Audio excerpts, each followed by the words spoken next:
నమస్కారం.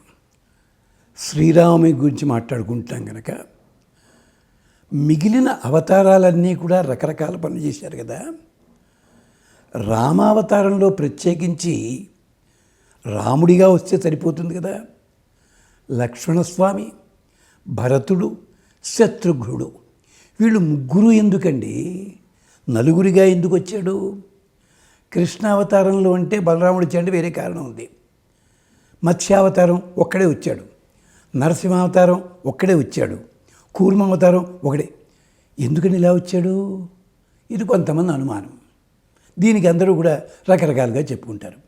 కానీ ఒక్కసారి బాలకాండలో రామజనన ఘట్టం చదివినట్టయితే అక్కడ ఒక చమత్కారం ఉంది. దశరథ మహారాజు యజ్ఞం చేస్తున్నాడు. అది ఏమి యజ్ఞం అంతా చదువుకోండి.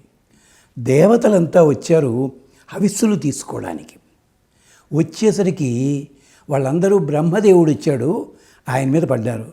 ఏమయ్యా నువ్వు వరాలు ఇచ్చావు, రావణాసుడు చంపుకు తింటున్నాడు మమ్మల్ని, ఆ రావణాసుడు చచ్చే మార్గం లేదా? వాడు నరుల చేత వానరుల చేత చావకూడదని వరం కోరాడయ్యా, ఎక్కడయ్యా, ఏం చేయాలయ్యా మేము అంటూ ఉండగా విష్ణువు వచ్చేటప్పుడు వచ్చేసరికి వీళ్ళంతా ఆయన కాళ్ళు పట్టుకున్నారు. ఏమని అడగాలండి? బుద్ధుంటే ఏమని అడగాలి? రావణాసుడిని చంపు అంటే సరిపోతుంది కదా. ఆయన అన్ని పనులు చేయగలడు. వీళ్ళకి అడగడం చేత కాదు, మనకి కూడా అడగడం చేత కాదు. వెళ్ళి నాకు వీసా వస్తే నీకు కొబ్బరికాయ కొడతా అంటే, వీసా వచ్చింది, అమెరికాలో ఉద్యోగం రాలేదు, నువ్వు అడుగుతున్నావు? అది ఎంత పుర్రలేని వాడు ఏమిట్రా నువ్వు? అడిగేది సరిగ్గా అడుగు. ఏదో నువ్వు ఈ దేవతలు అన్నట్ట రావణాసుని చంపు అనలేదు. తెలివితేటలు చూడండి. త్వం మానుషో భూత్వా సమరే జహి రావణం.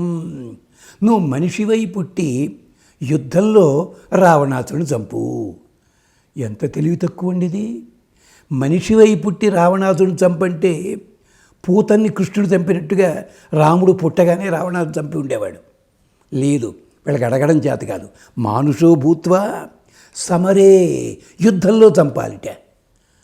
అంటే యుద్ధం వెళ్ళాలంటే పుట్టిన పిల్లాడికి ఒంటి మీదకి 16 ఏళ్ళు దాటాలి. అంటే ఇన్నేళ్ళు కొంపలో కూర్చోవాలి. ఏం తెలివితేటరా నీకు? సమరే జహి రావణం. కానీ విష్ణుమూర్తి తెలివిగలిగిన వాడు. నీకు అడగడం చేత కాదు, వరాలు ఇవ్వడం నాకు చేతనం ఉండరా. రావణాసుడిని చంపితే సరిపోతుందా? మరి రావణాసుడి కొడుకున్నాడే ఇంద్రజిత్తు, వాడిని ఎవడు చంపాలిరా? అంటే వాడిని చంపడానికి మళ్ళీ మీరు ఇంకోసారి టెండర్ పెట్టుకుంటారా వచ్చి? ఏం తెలివితేటరా నీకు? అంటే రామాయణంలో చెప్పలే, సరదాగా చెప్తున్నా ఇది. అంటే ఇంద్రజిత్తుని చంపడానికి మళ్ళీ ఇంకోసారి పెడతావా? కాదు, ఇంద్రజిత్తుని చంపడానికి లక్ష్మణస్వామిగా నేను వస్తాను. అలాగే లవణాసురుడు అని ఉన్నాడు, వాణ్ణి చంపడానికి ఎవడు రావాలిరా? లవణాసుర వధ కోసం శత్రుఘ్నుడిగా వస్తాను నేను. అంతేకాదు, వీళ్ళ ముగ్గురితోటి కాదు, ఇంకోడున్నాడు శైలూషుడని గంధర్వుడు. వాడు గంధర్వలోకం వాడు, రాజ్యాలు తగలబెడుతున్నాడు. వాణ్ణి చంపడానికి భరతుడిగా వస్తాను. అయ్యిందా? నీకు చెప్తాం కదా, నీకు అడగడం చేత కాదు. నలుగురిని చంపడం నలుగురుగా వచ్చి, మరి పరశురాముడి దెబ్బకి ఎన్నో రాజ్యాలు నాశనం అయిపోయాయి. వాళ్ళ పిల్లలు ఉన్నారు తప్ప రాజ్యాధికారాలు లేవు. అందుకని నేనే వచ్చి అలాంటి రాజులందరికీ కూడా రాజ్యాలు ఇప్పించి రాజవంశాన్ శతగుణాన్ స్థాపయిత్వా. మరి వాటికి బలం చేకూర్చాలంటే నేను ఇంకా కొన్నాళ్ళు ఉండాలి కదా. 11,000 సంవత్సరాలు ఈ లోకంలో ఉండి రాజ్యాలు బాగు చేసి పిల్లలందరినీ రక్షించి రాక్షసులందరినీ చంపి అనగానే ఓ పిల్లాడు నా పీక పట్టుకున్నాడు. మరి నరకాసుడు ఉన్నాడు కదండి, ఎందుకు ఆపేశాడండి? నరకాసుడిని చంపలేదండి. నరకాసుడు పాతాళానికి పారిపోయాడు వాడు. ఇది అన్నమాచార్యులు వారు చెప్పారు. రాముడు పాతాళానికి వెళ్ళలేడు, అందుకని వెళ్ళలేదు ఆయన. ఇది అంచేత శ్రీరామనవమి నాడు రాముడు చతుర్విధమాత్మానం కృత్వా తనను తాను 4గా వచ్చాడు. అంతేకాదు, తాను దశరథుణ్ణి తండ్రిగా ఎన్నుకున్నాడు. ఎందుకో తెలుసా? దశరథుడు అంటే తన పేరే దశరథ. దశ అంటే పక్షి, పక్షిని రథముగా కలిగిన వాడు విష్ణువు. దశరథుడు అందుకంటే.